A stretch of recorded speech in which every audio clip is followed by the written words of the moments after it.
الحمد للہ رب العالمین والعاقبۃ للمتقین والصلاۃ والسلام علی خاتم الانبیاء والمرسلین نبینا محمد وعلی آلہ وصحبہ ومن تبعہم الی یوم الدین اما بعد۔ گزشتہ نشست میں عربی کتب فتاویٰ کے عنوان سے چند کتابوں کا مختصر تعارف گزرا۔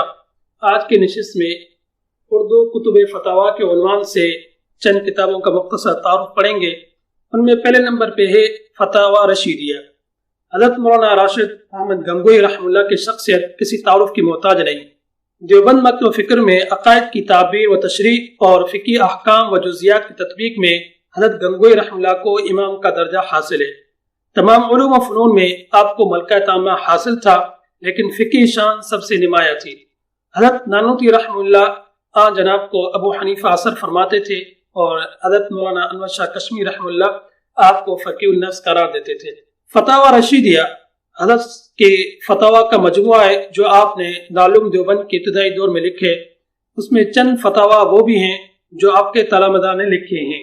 اسی طرح باقیات فتاویٰ رشیدیہ کے عنوان سے انڈیا کے معروف محقق اور ممتاز عالم دین حضرت مولانا نور الحسن راشد نے مرتب کیے۔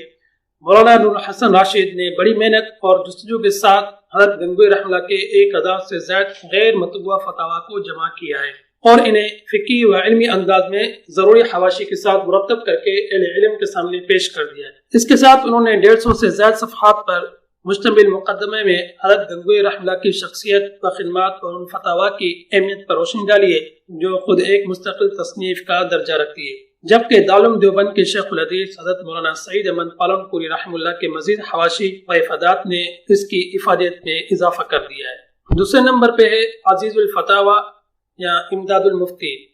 دارالعلوم دیوبند کے مفتی اعظم حضرت مولانا مفتی عزیز الرحمن عثمانی رحمہ اللہ کے تقریباً 1500 فتاویٰ کا مجموعہ ہے۔ حضرت مولانا مفتی محمد شفیع عثمانی رحمہ اللہ نے پہلے اسے اپنے مجموعہ فتاویٰ امداد المفتین کے ساتھ ملا کر شائع کیا تھا، لیکن بعد میں دونوں مجموعوں کو الگ الگ شائع کیا گیا ہے، جسے فتاویٰ دارالعلوم قدیم کے نام سے بھی جانا جاتا ہے۔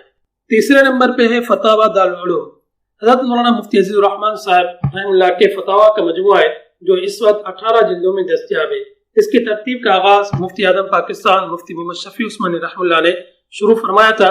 بعد میں حکیم الاسلام حضرت مولانا محمد طیب رحمۃ اللہ علیہ سابق محتم دارالعلوم دیوبند کے حکم اور زیر نگرانی حضرت مولانا مفتی ظفیر الدین مفتاحی رحمہ اللہ نے آگے بڑھایا اور 12 جلدوں تک ترتیب دینے کے بعد داعی اجل کو لبیک کہا۔